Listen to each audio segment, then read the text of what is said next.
Hi aspirants, இன்னைக்கு இம்பார்ட்டண்டான ஒரு வீடியோ. நமக்கு கண்டிப்பாக இதில் எக்ஸாமில் கொஷின்ஸ் வரும். ஏன்னா தமிழ்நாட்டு மக்களுக்கு தமிழுக்கு ஒரு உயரிய விருது கிடச்சிருக்கு. ரொம்ப 23 வருஷத்துக்கு அப்புறம் வைரமுத்து அவர்களுக்கு ஞானபீட விருது, ஜெனன்பித் அவார்டு கொடுத்துருக்காங்க. எதுக்காக கொடுத்துருக்காங்க அப்படின்னு பார்த்தீங்கன்னா, அவங்க 40 வருஷம் இந்த தமிழுக்காக அவங்களோட பங்களிப்பை போற்றும் விதமாக இலக்கணம், இலக்கியம், அப்புறம் திரைப்பட பாடல், கவிதை, நாவல் இதுக்காக அவங்களுக்கு கொடுத்துருக்காங்க. இதுக்கு முன்னாடி 2 பேர் வாங்கியிருக்கிறாங்க. இவர் 3வது ஆளு. 1975 அகிலன் அப்படிங்கிறவர் வாங்கியிருக்கிறாரு. அவரு சித்திரப்பாவை ஒரு நாவல் வந்து எழுதியிருந்தாங்க. இது யூபிஎஸ்சியில் தமிழ் ஆப்ஷனலில் ஒரு சப்ஜெக்டாக கூட வச்சுருக்காங்க. ஸோ அவருக்கு ஞானபீட அவார்டு கொடுத்தாங்க. 2002 ஜெயகாந்தன் அவர்களுக்கு இப்போ மாடர்ன் சொசைட்டியில் மாடர்ன் லிட்ரேச்சர் சம்மந்தமாக ஸோ மார்க்சிசத்தை கலந்து அவங்க தமிழை வந்து எழுதுனதுனால அவங்களுக்கு கொடுத்துருக்காங்க. ஸோ அதுக்கப்புறம் 3வது ஆளாக இவங்களுக்கு தான் கொடுத்துருக்காங்க. இவங்க என்னென்னலாம் விருது வாங்கியிருக்கிறாங்க, இது வரைக்கும் என்னென்ன திரைப்பட பாடல் விருது எத்தனை வாங்கியிருக்கிறாங்க அப்படின்னு சொல்லிட்டு எக்ஸாம் பாயிண்ட் ஆஃப் வியூவில் பார்ப்போம். ஓகே, இப்போ கொடுத்துருக்கிற ஞானபீட விருது அவார்டு 60வது ஞானபீட விருது அவார்டு. இதில் எவ்வளோ வந்து கொடுப்பாங்க அப்படின்னா 11 லட்சம் ரொக்க பரிசும், வெண்கல சிலையினால சரஸ்வதி சிலையும், அதுக்கப்புறம் அதோடு சேர்ந்து சர்டிஃபிகேட்டும் கொடுப்பாங்க. இதுதான் மெயின் திங்கு. ஸோ வைரமுத்து அவர்களுக்கு கொடுத்துருக்காங்க. கவிஞர் வைரமுத்து அவர்கள் 23 ஆண்டுகளுக்கு பிறகு தமிழ் மக்களுக்கு, தமிழுக்கு, தமிழ்நாட்டுக்கு கிடைச்ச ஒரு உயரிய விருது. ஓகே, இது 3வது நபராக பெறும் அவார்டு. இது இவர் எப்போ பிறந்தார் அப்படின்னா 1953 ஜூலை 13ஆம் தேதி பிறந்திருக்கிறாங்க.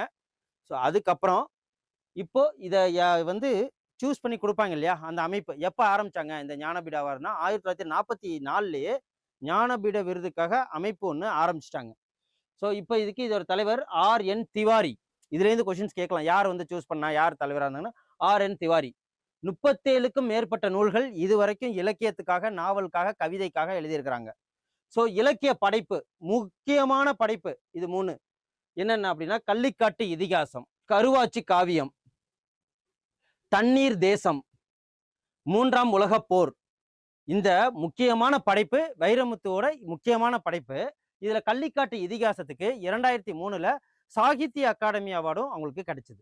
விருதுகள், வைரமுத்து அவர்கள் என்னென்ன விருது வரைக்கும் பெற்றிருக்காங்க, இந்த 40 வருஷத்துல என்னென்ன விருதுகள் பெற்றிருக்காங்கன்னா 8 தேசிய திரைப்பட விருது, என்னென்ன பாடல் அப்படின்னு சொல்லிட்டு அது நான் பின்னாடி கொடுத்துருக்கேன். பத்மபூஷன் எப்போ கொடுத்துருக்காங்க அப்படின்னா 2014. பத்மஸ்ரீ 2003, அந்த வருஷம் தான் கள்ளிக்காட்டு இதிகாசத்துக்காக சாகித்ய அகாடமி விருதும் அவார்டும் வாங்கினது. சாகித்ய அகாடமி விருது 2003 கள்ளிக்காட்டு இதிகாசம். தமிழக அரசின் கலைமாமணி விருது அவங்களுக்கு வழங்கியிருக்காங்க. இதே மாதிரி ஏகப்பட்ட விருது அவங்க குவிச்சிருக்காங்க ஸோ தமிழுக்காக. ஸோ இதுக்கு முன்னாடி தமிழ்நாட்டை சேர்ந்தவங்க யாராவது ஞானபீட விருது வாங்கியிருக்காங்க அப்படின்னு கேட்டிங்கன்னா வாங்கியிருக்காங்க. எத்தனை பேர் அப்படின்னா 2வது பேர். ஸோ அது யார் அப்படின்னா 1975 அகிலன் அவங்க வாங்கியிருக்காங்க. எந்த இதுக்கு சித்திரைப்பாவை நாவலுக்காக வாங்கியிருக்கிறாங்க. இதுவும் தான் அகிலன் அப்படிங்கிறவங்க. அப்புறம் 2002 ஜெயகாந்தன், 2002 ஜெயகாந்தன் அவர்கள் ஞானபீட விருது வாங்கியிருக்கிறாங்க. இவங்க எதுக்காக வாங்கியிருக்காங்க அப்படின்னா தமிழில் மார்க்சிசத்தை கலந்து ஒரு வறுமைகள்லாம் எடுத்து சொல்லி ஸோ அந்த ஒரு புது விதமான ஒரு மாடர்ன் லிட்ரேச்சரை கொடுத்ததுனால தமிழுக்காட்டு நிறைய தொண்டுனால இவங்களுக்கு வழங்கப்பட்டிருக்கு. யார் மூலமா வழங்கப்பட்டிருக்கு அப்படின்னா அப்போதைக்கு APJ அப்துல் கலாம் அவர்கள் வழங்கினாங்க. ஸோ ஞானபீட விருது இது இந்த அமைப்பு எப்போ ஆரம்பிக்கப்பட்டது அப்படின்னா 1944 ஆண்டு தோற்றுவிக்கப்பட்டதுதான் முதல் ஞானபீட விருது. இதை யார் வாங்கினாங்க அப்படின்னு சொல்லிட்டு கேள்வி கேட்கலாம். 1965 கேரளத்தை சேர்ந்த குரூப், இவர் தான் ஜி சங்கர குரூப் 1965 முதல் ஞானபீட விருது வாங்கியிருக்காங்க. ஸோ இதை பார்த்துக்குங்க. முதல்ல வாங்கினது யாரு, தமிழ்நாட்டில் வைரமுத்து எத்தனாவது தடவை ஞானபீட விருது வாங்கியிருக்காங்க, மொத்தம் எத்தனை பேர் வாங்கியிருக்கிறாங்க அப்படின்னு சொல்லிட்டு கேட்கறதுக்கு இருக்கு. மொத்தம் எத்தனை விருது வாங்கியிருக்காங்கன்னு கேட்டிருக்காங்க. அப்படி இல்லைன்னா எந்த பாடலுக்காக, எந்த இலக்கியத்துக்காக சாகித்ய அகாடமி விருது அவார்டு வாங்கினாங்க அப்படின்னு சொல்லிட்டு கேட்கலாம். ஸோ இதில் ஏகப்பட்ட கொஷின்ஸ் கேட்க இந்த வாட்டி TNPSCலையும் சரி, எல்லா குரூப் 1லையும் சரி, குரூப் 2லையும் சரி, SGT இந்த இதில் கேட்கறதுக்கு நிறைய சான்ஸ் இருக்கு. ஓகே, அதுக்கப்புறம் இதையும் ஏன் விடுவானே, வைரமுத்துவின் 8 தேசிய விருது பெற்ற பாடல்கள் எது, வைரமுத்தோட தேசிய விருது பெற்ற பாடல்கள் எது அப்படின்னா பொன் மாலை பொழுது அப்படின்னு சொல்லிட்டு இந்த 80ஸ்லாம் உள்ளவங்க தெரியும். அந்த பாடல் நிழல்கள் படத்துலேருந்து வந்த பாடல், அதுக்காக முதல்ல வாங்கியிருக்காங்க. அப்புறம் சின்ன சின்ன வண்ணக்குயில் அப்படிங்கிற பாடலுக்காக 1985 முதல் மரியாதை அப்படிங்கிற படத்துக்காக அவார்டு வாங்கியிருக்கிறாங்க. அப்புறம் ரோஜா படத்துல போருக்கு போகாதே அப்படிங்கிற ஒரு பாடலுக்காக 1992ல ஸோ தேசிய அவார்டு வாங்கியிருக்கிறாங்க.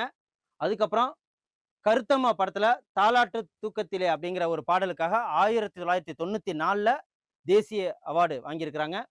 அதுக்கப்புறம் கருத்தம்மா இதெல்லாம் அப்படியே பாருங்க அடுத்தடுத்து வருங்க. கருத்தம்மா பவித்ரா அவங்களுக்கு பச்சை மலை பூவே அப்படிங்கிற பாடலுக்காக வாங்கியிருக்காங்க. அப்புறம் சங்கமம் படத்துல 2000ல முதல் காதலித்தேன் அப்படிங்கிற ஒரு பாடலுக்காக அவங்களுக்கு தேசிய அவார்டு வாங்கியிருக்காங்க. இதெல்லாம் வந்து நம்ம டீட்டெயிலா இதே ஊர்ல பார்த்து முடிச்சிடணும். வெறும் ஒரு 5 மினிட்ஸ்ல உங்களுக்கு ஃபுல் இது இருக்கும். பிடிஎஃப்னு கமெண்ட் பண்ணுங்க. கீழே பிடிஎஃப் நான் உங்களுக்கு அட்டாச் பண்ணிடுறேன். மேற்கே அப்புறம் கன்னத்தில் முத்தமிட்டாய் படத்துல 2001ல அவங்களுக்கு தேசிய அவார்டு கிடைச்சிருக்கு. அதுக்கப்புறம் இப்ப லாஸ்டா தர்மதுரை அப்படிங்கிற படத்துக்காக எந்த பக்கம் அப்படிங்கிற பாடலுக்காக 2017ல தேசிய அவார்டு அவங்களுக்கு வழங்கப்பட்டிருக்கு. ஸோ இது அனைத்துமே வைரமுத்து அவர்களோட ஞானபீடம் அவார்டு வாங்கினதுனால இப்போ ஞானபீடம் அவார்டு 2026ல வாங்கியிருக்காங்க 3வது ஆளா. ஸோ அதுக்காக அதுக்கு சம்மந்தப்பட்ட எல்லா ஃபேக்ட்ஸும் உங்கள்கிட்ட இதை கொடுத்துட்டேன். ஸோ இதே மாதிரி உங்களுக்கு இம்பார்ட்டன்ட் ஃபேக்ட்ஸோட உங்களுக்கு வேணும்னா எங்கள் சேனலை நீங்கள் சப்ஸ்கிரைப் பண்ணுங்கள், கமெண்ட் பண்ணுங்கள், லைக் பண்ணுங்கள், பிடிஎஃப்னு கமெண்ட் பண்ணுங்கள். உங்களுக்கு இந்த பிடிஎஃப் நான் உங்களுக்கு சென்ட் பண்ணி வரேன். நன்றி, வணக்கம். Send a map. You dare to dream, we care to accomplish.